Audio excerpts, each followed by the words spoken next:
আহ, শিক্ষার্থীরা, প্রথমে শুভেচ্ছা জানাচ্ছি রাজীব লার্নিং হাবের পক্ষ থেকে। আজকে ক্লাসটি এসএসসি আইসিটি তৃতীয় অধ্যায়ের একটি গুরুত্বপূর্ণ প্রশ্ন সমাধান, অর্থাৎ কুমিল্লা বোর্ড 2024।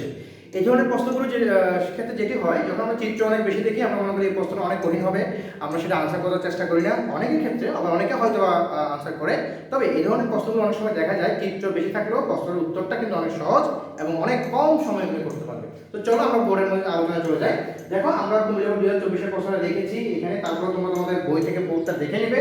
প্রথমত চিত্র 1 এর সরলরেখিত মান নির্ণয় করো। একদম সিম্পল কোশ্চেন। চিত্র 1 যেটা আমাকে দিয়েছে, এটা সরলরেখিত মানটা আমাকে নির্ণয় করতে বলেছে। আমরা যদি চিত্র 1 এর মানে গ নম্বর প্রশ্ন উত্তরে চলে যাই, চিত্র 1 এর সরলরেখিত মান নির্ণয় করতে আমরা বলি, এখানে আমাকে f সমান বলেছে।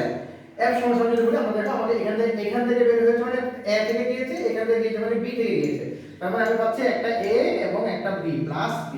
কেন প্লাস b? কারণ আমার রেখাটা বাঁকানো আছে এবং এটা অরের জন্য অর্থাৎ যোগের জন্য ব্যবহার হয়ে থাকে, এবং বাইরে বের হওয়ার সময় একটা গোল চিহ্ন আছে, তার মানে আমার a প্লাস b এর নট হবে। দিলাম। এবার আমরা একটা সিঙ্গেল a নট থেকে বের হলো, এই জায়গা থেকে বের হয়েছে মানে এটা সিঙ্গেল a নট, আমরা একটা a নট পাচ্ছি, আমরা একটা a নট দিলাম। এবং যেহেতু এখানেও বাঁকানো আছে, তার মানে দুটো একটা এটার সাথে এটি দুটো যোগ আকারে আছে, আমরা যোগ দিলাম। ভালো কথা। এরপর আমরা কি দেখতে পাচ্ছি, এখানে বের হওয়ার পরে পুরো করে নট আছে, আমরা এখানে একটা পুরো নট আছে, আমরা পুরো নট দিলাম। এবার আমরা যেটা করতে পারি, ডি মর্গান উপপাদ্য, আমরা এটা সমীকরণ সরল করব।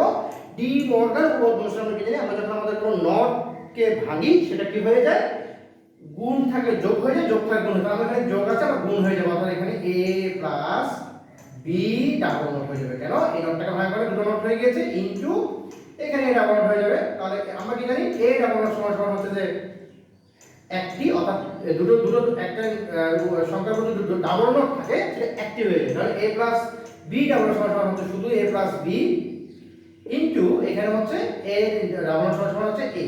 এবার আমরা যদি এটাকে গুণ করি, গুণ করলে হবে কি a ইনটু a প্লাস হচ্ছে কি ab, অর্থাৎ আমার এখানে কি হয়ে গেল a ইনটু a এবং ab।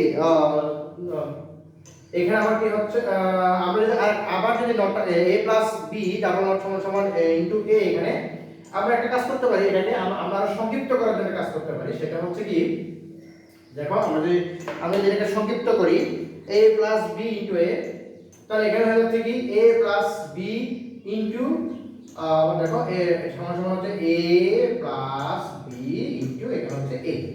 আগের মতই আমরা করব a ইনটু a প্লাস এখানে হয়ে যাচ্ছে কি a b, অর্থাৎ আমি যখন গুণ করলাম এটা হয়ে যাচ্ছে a ইনটু a, অর্থাৎ a ইনটু a সমান সমান হচ্ছে একটাই, আর এখানে হচ্ছে a প্লাস দুঃখিত a b, a into a সমান সমান একটাই এবং এখানে হচ্ছে a b।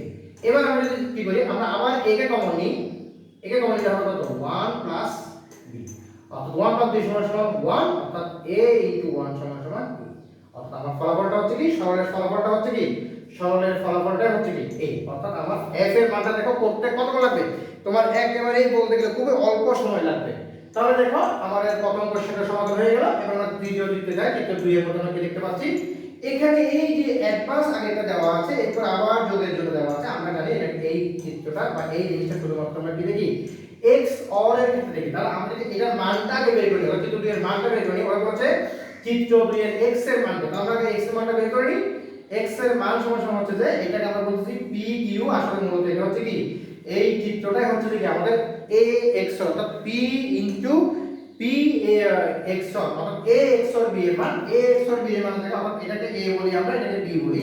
তো এটার পরিবর্তে আমরা এখানে p এবং q হয়েছে, তাহলে আমরা কি করতে পারি p x অর q। দেন এর সাথে যোগ আকারে কি আছে p q, p plus q হলে কি যোগ আকারে কি আছে p প্লাস q, যোগ আকারে আছে কি p প্লাস q, তাহলে এখানে প্লাস চিহ্ন থাকবে এবং অবশ্যই এখানে হবে কি p প্লাস q। এখন আমরা p xor q অর্থাৎ a xor b এর মান কি জানি, p q not plus p not q plus p plus q। এখন এখানে ইন্টারেস্টিং বিষয় হচ্ছে কি, আমরা জানি a xor b, a xor b সমান কি জানি a b not plus a not b। এখন আমরা কি করলাম, এই শুধুমাত্র পরিবর্তন করেছি, অর্থাৎ সংখ্যাগুলো বর্ণমালাগুলো পরিবর্তন করেছি, a এর জায়গায় p, b এর জায়গায় q। এবার আমরা যেটা করতে পারি, দেখো এখানে p q নট, আমি এখানে p q এর সাথে আমার p টাকে নিয়ে আসলাম, প্লাস এখানে আমার p নট কিউর সাথে কিউ কে নিয়ে গেলাম। এখন যদি কমন নিই, এখানে পি কমন নিলে হবে কি, পি কমন নিলে হয়ে যাবে কি কিউ নট প্লাস 1। এখানেও যদি আমি কিউ কমন নিয়ে হয়ে যাবে কত, এখানে হয়ে যাবে পি নট প্লাস 1। আমরা কি জানি এ নট প্লাস 1 মানে হচ্ছে এ, ঠিক একইভাবে এখানে কিউ নট প্লাস 1 মানে হবে 1, পি নট প্লাস 1 মানে হবে 1, অর্থাৎ এখানে হবে p ইনটু 1 q ইনটু 1 সমান সমান p প্লাস q। এখন ওরা বলেছে শুধুমাত্র এই যে 2 এর x এর মানকে শুধুমাত্র নর গেট দ্বারা বাস্তবায়ন করতে, তাহলে নর গেট তো অলরেডি হয়ে গেল। নর গেট মানে কি একটু করে বর্ণনা করে দিচ্ছি, এদিকে দেখো। নর গেট মানে হচ্ছে কি নট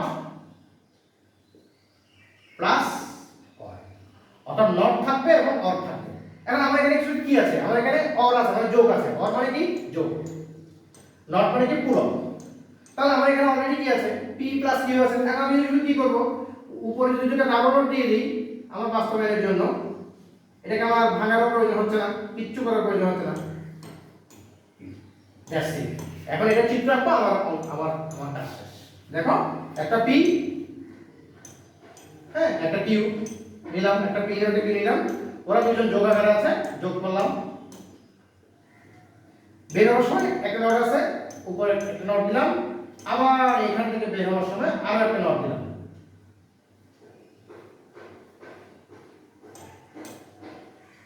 শেষ। আবার আমরা যদি এখানে এভাবে আঁকতে পারি, একটা p একটা q, একটা p একটা q নিলাম, একটা p থেকে বের হবে, একটা q থেকে বের হবে, ওরা যোগ আকারে আছে, আমরা যোগ করলাম।